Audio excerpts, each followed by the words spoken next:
Bonsoir, bonsoir, bonjour. Soyez les bienvenus Bandeko Nangai na RD Congo Basango Télévision. Bandeko awa ndeto loba ekaraku. Bendele koyate partout. Donc Moussala vraiment Sala. Alors on va commencer cette émission de RD Congo Basango Télévision avec Bandeko évaluation de l'état de siège à l'État. Boyoka Lukonde et puis Tuko Yoka Patrick Mouyaya. Tous à la connecter, tout développement ensemble. Deuxième point Bandeko Nangai. Et Yindi Bandeko. Toujours à l'est de la RD Sanitou.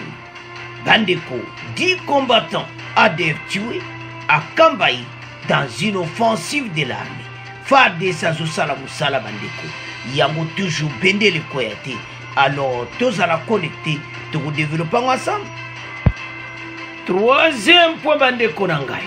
Boyoka de violents combats Bandeko entre FARDC et Kodeko après libération ya Lubanga Bandeko.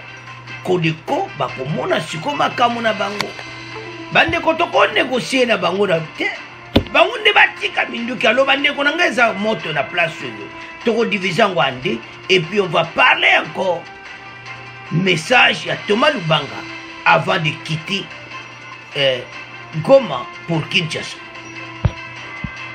Alors, chers téléspectateurs, soyez les bienvenus Bandeko Nangai. Na émission na biso, ya RD Congo Basango Télévision. Awa, to loba sur évaluation, ya l'état de siège. Première partie émission na biso. Alors Bandeko, mboke zo changé. Nazo souhaité bino nyonso boza mena bozo la émission. Soyez les bienvenus. Na RD Congo Basango Télévision. Pas wapi. To sali chaîne à Sika Bandeko. Et qu'on a ensemble na Congo News 24. Ponako télémisa bana mboka. Et malgré les critiques, Moussa les Osala. Évaluation de l'état de siège en Ituri. Béni 13 avril 2022, le Premier ministre congolais Samalou Konde, en mission dans l'est de notre pays, surtout dans les provinces, sous état de siège, est arrivé en ville de Bunia, chef-lieu de la province de l'Ituri, c'est mercredi 13 avril.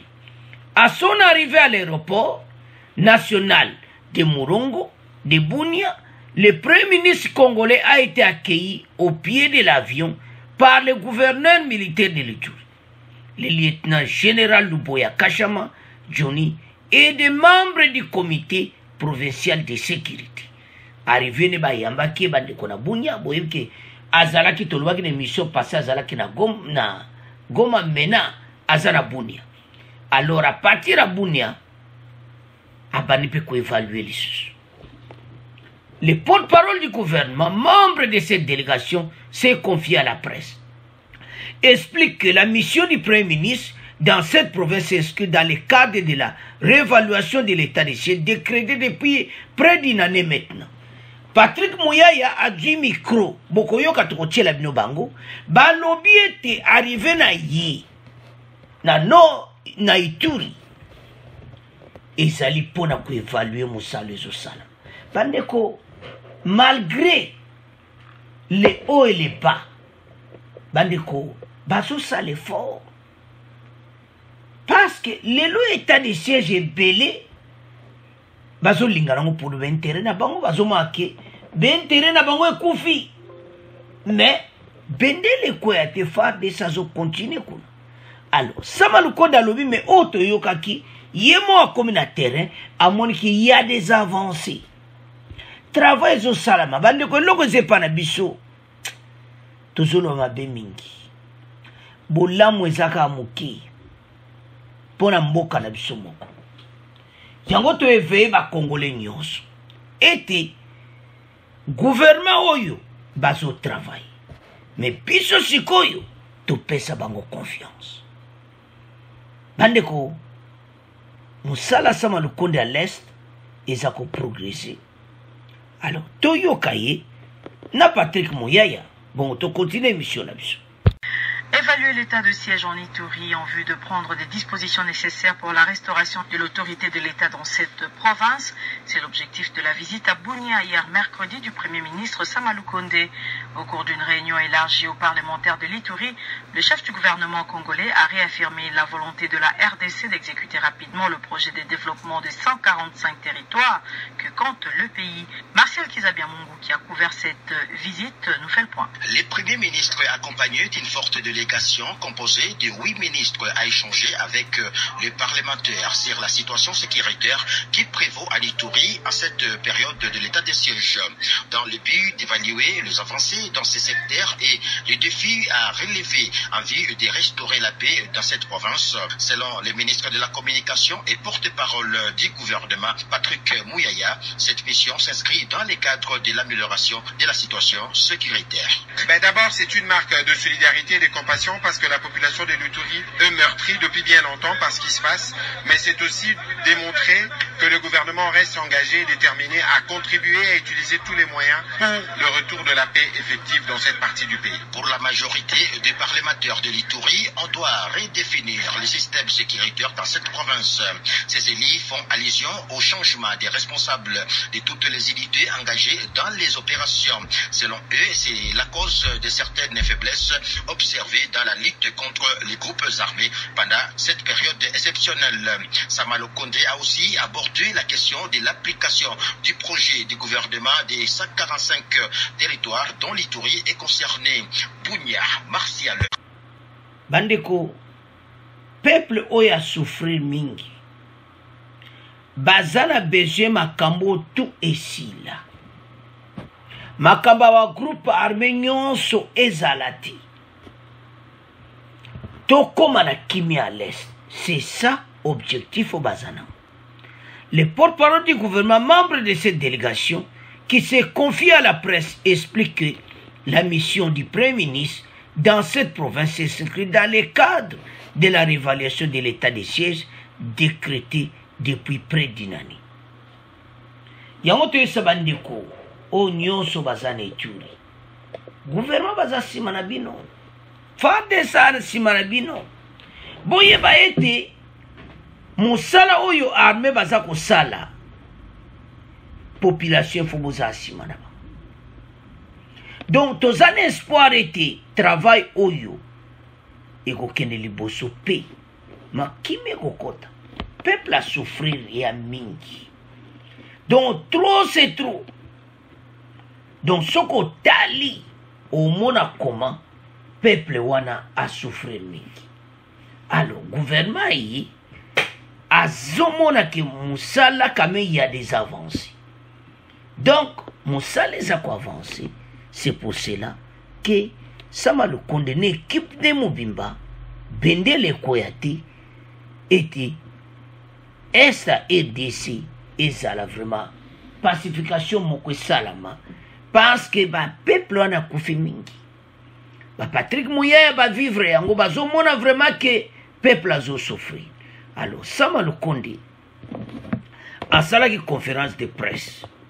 Alobaki que bango nyonso faut batika minduki. Donc c'est vraiment important bandeko po mboka oyo ebonga. Ko simba ba arme yango nde muti comme simboko. Bandeko, le président de la République Félix Tshisekedi a trouvé ce pays dans un état oyo soko lobi oyo kina mawa. Donc auto bengaki mboke se kufa. Mais fatia yi aosala nyonso ala musamboka malgré les problèmes. Malgré la situation tozanango, mais bazo sale fo.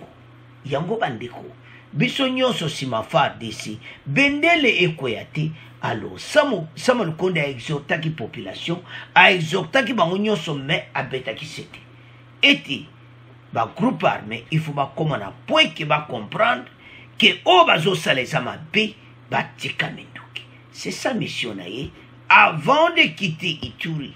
Pour bazala qui ensemble na et groupe ne Mobimba bazana besoin était qui m'écoute. Alors bande konangai to tiki premier point na bino to komoke na deuxième point. Alors bande konanga deuxième point na biso e yindi 10 combattants ADF tués et des otages libérés à Kambaï. bandeko eza somme.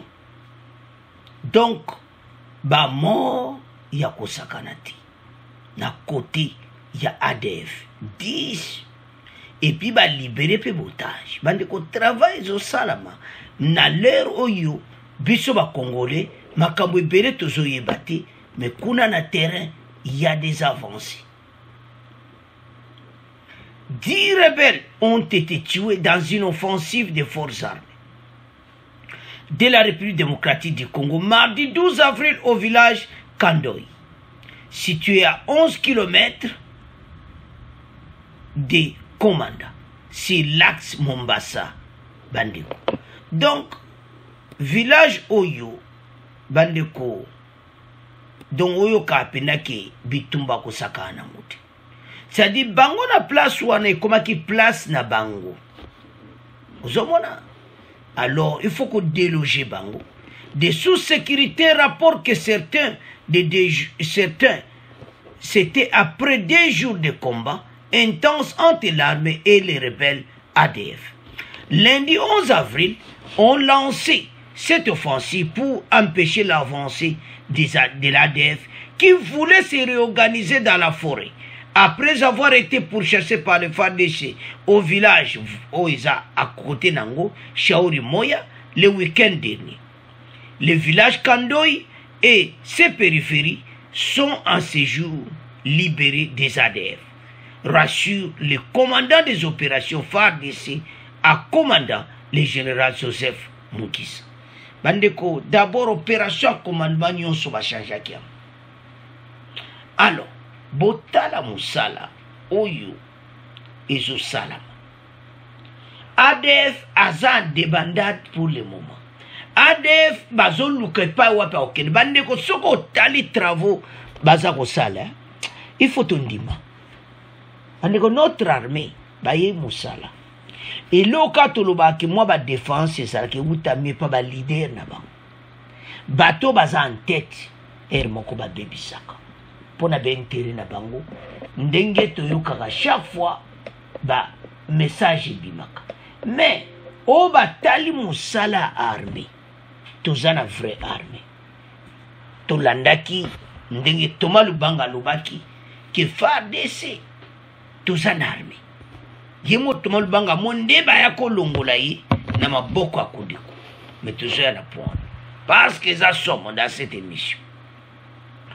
Alors au milieu 10 ADF tués, le général Joseph Mukisa annonce que plusieurs armes et munitions de l'ennemi ont été également récupérées. Récupérer naba armes et ennemis donc oyoka kezaki akoyinda moto ezaki kopela ADF a débandade bazoluka place akokima yango bandeko nanga tozala nsima ya FARDC bedele koyati. Zomona bandeko nanga parce que travail au salam. Bandeko il y a un renfort à l'est. Tant au monde ba gare républicaine au côté à FARDC c'est-à-dire renfort à Mukiti. Travail à Kosaka na uti. Alors boulot ya boui ezo senga ba congolais biso toza sima ya FARDC. Alors avant de continuer toyoka ndenge ba betaki ba biloko ndenge ba nyingisa ki ba combattant ya ADF ndenge ba kombaki ya débandade ba balanga ni banzela sambo bazo luke pa pa kokima bon to continuer mission na biso. Bonjour à tous. Cette édition part de l'Ituri. 10 rebelles des ADF ont été neutralisés par les FARDC mardi au village Kandoyi, situé à 11 km de Komanda sur l'axe Mambasa-Kisangani. Selon des sources sécuritaires, c'était après 2 jours de combat entre ce groupe armé et les forces loyalistes. L'armée a également réussi à récupérer 13 otages qui ont été pris par ces rebelles. La société civile demande aux FARDC de maintenir la pression sur ces hommes armés et qui ont intensifié les attaques contre les civils dans les territoires d'Irumu. Martial Kizabiamungu nous fait le point. C'est depuis le lundi dernier que le FARDC a lancé une offensive contre un groupe de rebelles de ZADF dans la région de Kandoui en dépassant les ponts Ituri. Des sources sécuritaires indiquent que l'ennemi voulait se réorganiser dans cette forêt après avoir été pourchassé par les FARDC au village Chaourimoya le week-end dernier. Pendant 2 jours de combat, les forces loyalistes ont réussi à déloger ces rebelles à Kandoui et sa périphérie, indique le commandant des opérations de FARDC à Komanda. Le général Joseph Moukissa avance un bilan de 10 éléments de ADF neutralisés et plusieurs armes et munitions récupérées aux mains de l'ennemi. Il ajoute que 13 personnes, 9 enfants, 3 mamans et un homme qui étaient pris en otage ont été récupérés par le FARDC. La société civile salit cet exploit de l'armée. Cette structure souhaite que ces opérations soient intensifiées dans d'autres villages où ces rebelles commettent des exactions contre la population. Alors, bande konanga tolandi biso nyonso. O balubaka eyindi. Ba déloger bango do baade pakati mbangu bande kotala. Tozo yoko ADF akomi abomi o asala abomi bande ko travail zo salama. ADF to ko sila na bango. Avançons. Cette opération de libération sur yaba otage. ADF a des bandades. Cette opération de l'armée a permis la libération de 13 otages des ADF. Bandeko, 13 otages. Oyo ADF a kangaki. Va libérer bango, hommes et femmes, va libérer bango. Il s'agit de 9 enfants, 3 femmes et un homme qui étaient en captivité plusieurs semaines. Donc, Mobali Moko, 3 femmes et 9 enfants. Donc 13 personnes. Botala bino moko bandeko. Ezaki donc yoko babenga opération de grande envergure. ADF faisait sur la place, te baza obligé au moins sobo okima. Place au otage pe batika la kadon parce que bon motona nzela na e. Ba okutaka otage. Basa baluka kota okende. Fadesa ya mibango koti bango bazwi bango na maboko ya ADF. Dango ADF pakati mbango bobinduki donc botalaka bibundele dozo koya na ndenge ya mokili. La société civile salue cet exploit de l'armée. Ces structures citoyennes souhaitent toutefois que les opérations militaires soient intensifiées dans d'autres villages du territoire du Roumo, où ces rebelles ont intensifié leur attaque contre les civils. Boyebi koton ba boma kebele. Bandeko ba rebelo yo ya ADF bazabata bazambala. Situation na bango depuis ba kote ke pa na biso eza na mwa ko banga. Wana biso peuple. Mais FARDC yemoko azonyingisa bango biloko parce que basabatu mabei. Bandeko bango kutu do ba boma kapenda do su bango ba yeka ko exterminer. Na yeba kati. Bozo ya kopiller ba ressources, boya ko bon wa congolais, bozo ya ko kata batu. Donc bandeko situation ya ba ADF soko tali. Donc mission na bango foka ba boma congolais. Donc makamu susu teto boma bango. Donc exterminer batu koto na bazali chuti. Ah non. Situation za mobulu toza pena bitumba. Ya onte sa ba congolais belé. Botale pa mboka oyo wuti. Fati a coûté combien de groupes armés? Batondi. Il y en a trop de groupes armés à tel point que bandeko. Ils ont salana mawa. Alors, Yango, Fati a yena ba système naï. Gouvernement et l'équipe sont à salaki moins effort. Il y a un chef autoloba kaka que na yebiti. Bazala kiwana baso mona bandeko basa kokufa. Il fallait quand même faire quelque chose ndenge Fati basani. Même si a Fati eza 100% réussite, mais baso bundana parce ndenge zo kende un jour aux a réussi. Il fallait pe ba basala. Baton baza na pression de musu mais ko bomona enge koma un peu compliqué. Pona mikolo koya na ndimité. na ndenge bazozwa ADF ba position na ndimite ADF abomosu ba congolais ndenga za ekoboma. Alors message na bisisa bo tala FARDC ndinga osala ba ADF indépendante place nyonso kozala bendele koya te kumisa bandeko oyo. Il travaille sous les drapeaux pour mboka na yo moko yango tosala biso nyonso sima armée bendele koya te pe yango nde tokolonga banguna nyonso tala ADF comme indépendante bazoluka place à kokima. Alors to 10 qui étaient tués et puis to récupérer bandeko oyo bango bakangaki 13 otages, un homme, 3 femmes et 9 enfants. Tale bela bato nzamba sungi ete bango tu bazwaki bango. Alors bandeko, c'est à ce point tokomotika deuxième point tokomoke na troisième point.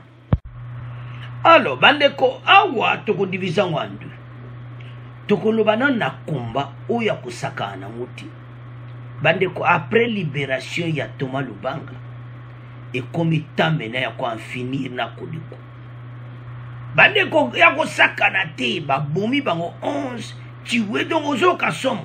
Après tokoyoka message à Thomas Lubanga si ba groupe armé nyonso bakodiko parce ya azalaki ko tokoyoka ndeni akoloba si ba groupe armé Ituri bandeko 11 combattants de la Codeco tués dans les combats contre l'armée à Ala. Bazalaki na Ala bandeko. Alors, ba miliciens oyo bazali ko menacer na ndenga mokiti. Parce que bango bazalaki na village o bango okipaki. Kuna ba percevaka ba taxe, ba zwaka ba mbongo ba tout donc basala ko wana bakangana autoroute na route nationale ko senga ba mbongo donc so na tali mboka na biso ba groupe armé ba osala ba terreur o sakanati ba kepe ba kangi nzela ba ko percevoir ba mbongo. Non, ce n'est pas possible. Alors donc nango pas à pas. Des violents combats ont opposé le mercredi 13 avril les FARDC à des factions coalisées de la Codeco à Ala. C'est un village situé à environ 100 km au nord de Bunia, dans les territoires de Djougou. Le bilan provisoire est de 11 assaillants tués et 4 autres blessés, précisent des sources de sécurité. Sources de sécurité va checker, va vérifier que, en tout cas, 11 combattants, il y a Codeco bazaki tués. Bandeko bayako ki bazo sala makamoko exaction do mawa. Alors que soi-disant baza originaire ya Ituri. Mais ce qu'ils fassent aux Ituriens, ce n'est pas possible. Bozo considérer bango ndenge. Les bilans provisoires de 11 assaillants tués et 4 autres blessés précisent des sources de sécurité. Alors bandeko. Donc, ce que vous avez là, vous avez comment et musala ya Codeco, bazo sala bazo travail. Des miliciens de factions APRC, IPRDC de la Codeco venus d'au moins 5 positions ont lancé l'assaut sur la position de FARDC à Ala. Ces combattants de la coalition voulaient reprendre Ala pour perdre face à la FARDC la semaine dernière. Bandeko, baso sala mo boulot moko kitoko, mo sala penza. Yango, il faut comme ça FARDC, ndenge ba déloger ki ba milice ya Codeco. Menace osaka nangote lelo suki tolandi yango tokomona ki en tout cas FARDC asosala grand boulot. Ces combattants de la coalition voulaient reprendre Ala. Bandeko, les Codeco au moins 5 positions ont lancé l'assaut sur la position de FARDC à Ala. Des miliciens de sanctions ARPC et URPC de la Codeco venus d'au moins 5 positions ont lancé l'assaut sur la position de FARDC. Bandeko, botala ndenini baza attaqué, Codeco aza attaqué, ba rebelle oyo eza mawa. Alors toyoka extrait oyo bon to continuer mission na biso. Bonjour à tous. Commençons en Ituri. Des violents combats ont opposé hier mercredi les FARDC à deux factions coalisées de la Codeco à Ala, village situé à environ 100 km au nord de Bunia, dans le territoire de Djougou. Le bilan provisoire est de 11 assaillants tués et 4 autres blessés, précise de sources de sécurité. Ces hommes armés voulaient reprendre le contrôle de cette localité qui a été conquise la semaine dernière par l'armée. Isaac Remoyope nous fait le point. Des miliciens des factions ARDPC et IRDPC de la Codeco venus d'au moins 5 bastions ont lancé l'assaut contre la position des FARDC à Ala. Leur objectif était de reconquérir cette localité stratégique qui abrite un grand marché des vivres dans la région où ces miliciens percevaient des taxes pour leur survie, renseignent des sources de sécurité, mais aussi par rapport à sa situation géographique, à 7 km de Sandougou sur la RN27 où ces assaillants érigeaient des barrières pour rançonner les véhicules sur les tronçons Bunyamagi-Aru. Les FARDC, dont l'effectif a été renforcé dans cette entité, ont repoussé ces miliciens. Les affrontements qui ont commencé à 3 h du matin se sont poursuivis pendant toute la journée de mercredi. L'armée a neutralisé 11 assaillants et 4 autres ont été grièvement blessés, affirment des sources militaires et de sécurité. Ces miliciens se sont dispersés dans la zone. Pendant leur fuite, ils ont tenté de faire incursion la nuit dernière au site des déplacés de Djaïba et de Bayo dans les territoires de Djougou. Ils ont été délogés par les FARDC. Pour le moment, un calme s'observe dans la région et les trafic sur les tronçons Bunya-Mahagi se déroule normalement. Bunya Isaac Remoyope. Alors, bande konanga tolandi biso nyonso wana. Basala ba barrage na bango. Basala ba place ya ko percevoir ba taxe. Ko djoba la. Donc, ozo kapina do mawato. Alors, bande ko ce qu'on fait de ces abotoli bastion na bango. A bengani bango na village wana. Bande ko ezaki sont. Donc les hommes ont clairement des travaux ezaki kosala makuna. Bande ko ce qui totali bitumbo ndenge salamaki, il faut te féliciter FARDC. Ces combattants de la coalition voulaient reprendre Ala, pourtant perdu face au FARDC la semaine dernière. Quand de quoi moun qui a perdu qui place wana, alga y a récupéré FARDC à l'accident. Des miliciens de sécurité via des factions ARPC na IRPDC ya Codeco. Ba yepe na donc attaque au sakana. Le village Ala abrite un grand marché de vivres dans la région. Et ça place sur pena biloko baya kote kado biloko belé. Bango baya kona ko percevoir ba taxe na bango. Uzomona pourtant perdu face au FARDC la semaine dernière donc ba yokia. Donc comme balinga kabazo place ango, ces miliciens percevaient des taxes pour leur survie, renseignent des sources de sécurité de tout l'endroit.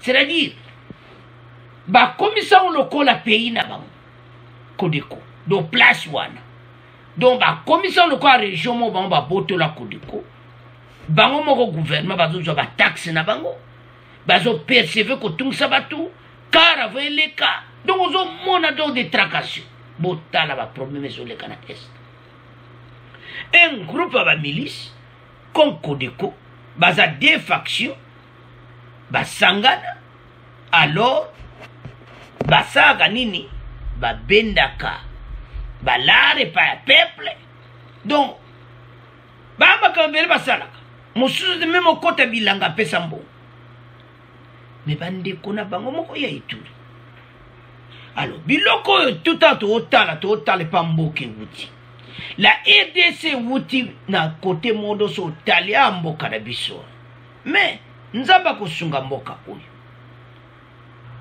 Dans leur tentative de reprendre Ala, mercredi, les combattants des factions ARPC et IRPC de la Codeco ont tout simplement été repoussés par les FARDC et seront dispersés dans la zone. Les affrontements qui ont commencé à 3 h du matin se sont poursuivis pendant toute la journée. Dès mercredi, c'était hier, Ndetolani Bissonyor. Alors, tous les cas, qu'on a un message à Thomas Lubanga. Boyebi que Codeco yo, Obozoka, FARDC Boaka Mobiloko, Bamba Karangi Thomas Lubanga, Batiki Esiko. Alors toyoka message à Thomas Lubanga bon to progresser l'émission. Oui. Hier, les membres de la task force qui étaient pris en otage par la milice Codeco ont quitté mardi Bunia pour Goma au Nord Kivu. Selon Thomas Lubanga, le chef de cette équipe envoyé par le chef de l'État en Ituri pour sensibiliser les groupes armés à déposer les armes. Les groupes armés de l'Ituri sont favorables à la paix dans cette province. Cependant, ils déplorent le changement de leurs revendications qui bloquent parfois le processus. Il a dit au cours d'un point de presse mardi avant de prendre son vol. Isaac Remoyopé nous en dit plus. Dans son adresse, le coordonnateur de la task force Thomas Lubanga a brossé les calvaires vécus dans les maquis de la Codeco pendant environ 60 jours. Il s'est réjoui des efforts fournis par les FARDC et le gouvernement qui, selon lui, a fait de larges concessions dans le cadre des négociations avec la milice Codeco qui changeait régulièrement ses revendications. Cependant, il confirme que les groupes armés en Ituri manifestent la volonté de déposer les armes pour la pacification de cette province, ce qui correspond à l'objectif du gouvernement et du chef de l'État qui ont tendu la main à ces groupes armés. Et donc au cœur de l'espoir pour la paix dans cette province. Thomas Lubanga. Les négociations ont été entreprises par la présidence de la République. Sur terrain, ici, beaucoup de concessions ont été faites. Mais ces revendications changeaient de termes presque chaque matin. Il y a des gens qui portent les armes là où nous avons été, mais le désir de la paix est réel. Je crois qu'entre nous, il n'y a pas de controverse. Avant les points de presse, les 4 membres de la task force qui ont été libérés mardi et d'autres relâchés il y a une semaine se sont envolés pour Goma pour un débriefing avec la délégation du gouvernement congolais conduite par le Premier ministre Sama Lukonde. Bunya Isakremo. Alors, bande konangato na libisyo sur Thomas Lubanga a expliqué que Kota Zalaki na bango basa clairement ki bakotika na bango.